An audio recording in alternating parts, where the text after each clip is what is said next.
Hi guys, welcome to my channel. This is Manoj. How to pass M1 easily only in 7 days.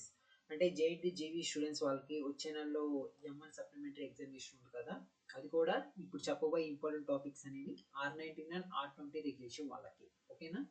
And guys ఇప్పుడు దాకా అసలు ఈ M1 preparation start చేయలేదు. ఈ ఉన్న 7 డేస్లో అట్లీస్ట్ కొన్ని ఇంపార్టెంట్ టాపిక్స్ అయినా ప్రిపేర్ అయ్యి పాస్ అవుదాం అనుకున్న వాళ్ళకి ఈ యొక్క ఇంపార్టెంట్ టాపిక్స్ చాలా యూస్ఫుల్ అవుతుంది.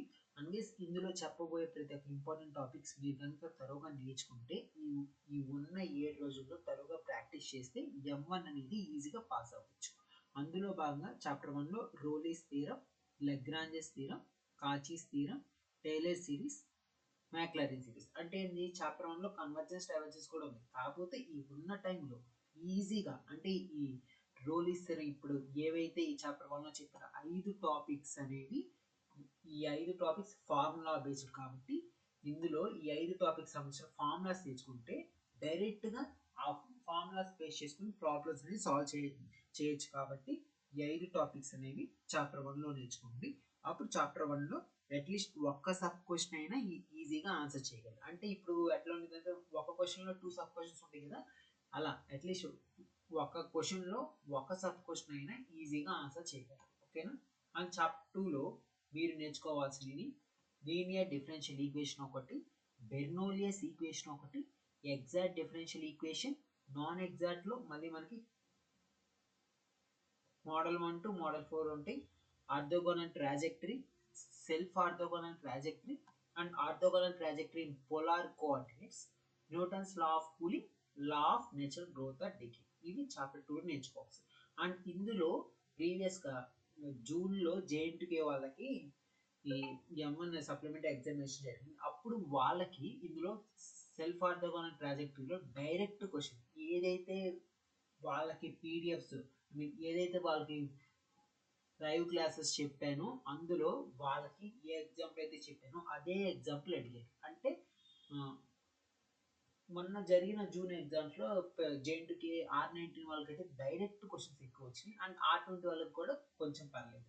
R90 వాళ్ళతో పోలిస్తే R20 వాళ్ళతో పోలిస్తే R19 వాళ్ళకి ఎక్కువ డైరెక్ట్ క్వశ్చన్స్ అనేవి వచ్చినాయి. ఓకేనా? అండ్ థర్డ్ చాప్టర్లో టు ఫైండ్ జనరల్ సొల్యూషన్ అనేది ఫైండ్ అవుట్ చేయాలి. అంటే ఏంటి, F of D into Y equal to Q of X. Right hand side Q of X బదులు 0 ఉన్నప్పుడు ఎలా చేయాలి, and right hand side e power ax ఉన్నప్పుడు ఎలా చేయాలి, right hand side sine ax or cos x or right hand side x power n ఉన్నప్పుడు ఎలా చేయాలి, and right hand side e power AX into V ఉన్నప్పుడు ఎలా చేయాలి అనేది ప్రాసెస్ చూసుకోండి. ఏదైనా ప్రాసెస్ నేర్చుకుంటే దాని మీద ఎటువంటి ప్రాబ్లం అడిగినా ఈజీగా సాల్వ్ చేయగలరు. అలానే right hand side Q of X బదులు x power m into b ఉన్నప్పుడు ఎలా సాల్వ్ చేయాలి. అండ్ ఈ చాప్టర్ 3లో method of variation of parameters కూడా చాలా ఇంపార్టెంట్. ఓకేనా? ఈ చాప్టర్ 3లో ఈ యొక్క ఇంపార్టెంట్ టాపిక్స్ అనేవి తరువుగా ప్రాక్టీస్ అవుతుంది. అండ్ చాప్టర్ 4 వచ్చే లోపల partial differentiation basic formulas base చేసుకొని ప్రాబ్లమ్స్ ఉంటాయి.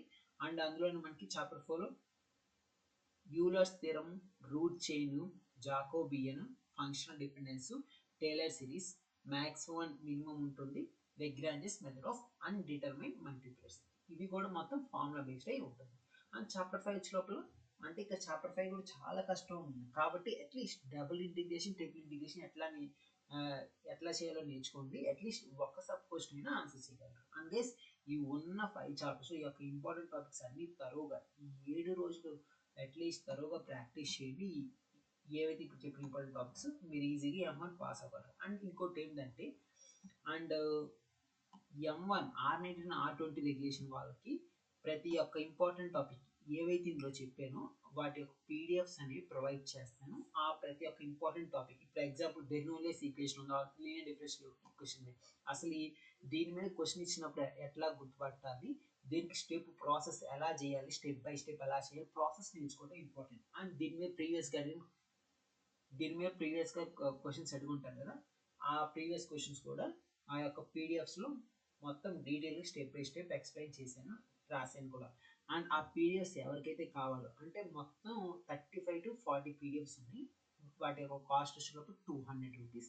అలానే పీడిఎఫ్ కాకుండా మాకు రికార్డింగ్స్ కూడా కావాలి అంటే ఈ పీడిఎఫ్ని బేస్ చేసుకొని రికార్డింగ్స్ కూడా చెప్పారు. అంటే ప్రీవియస్గా జూన్లో జేఎన్టీకి R91 R20 రెగ్యులేషన్ వాళ్ళకి చెప్పాను. ఆ రికార్డింగ్స్ కూడా ప్రొవైడ్ చేస్తాం.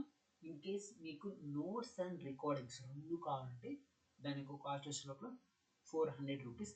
అలా కాదు, ఓన్లీ ఈ యొక్క పీడిఎఫ్స్ ఏవైతే 35 to 40 పీడిఎఫ్స్ ఉన్నాయో ఆ పీడిఎఫ్స్ని బేస్ చేసుకొని అవి చాలు మాకు, అందులో చూసి ప్రాక్టీస్ చేసుకుంటాము అనుకునే వాళ్ళకి ఆ పీడిఎఫ్స్ కాస్ట్ 200. మొత్తం 35 to 40 పీడిఎఫ్స్ అనేవి ఉంటాయి.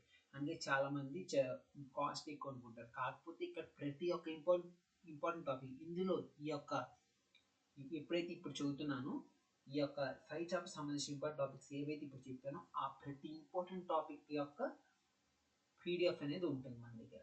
కాబట్టి student point of view base చేసుకుని తక్కువ అనేది ఛార్జ్ చేస్తున్నాను.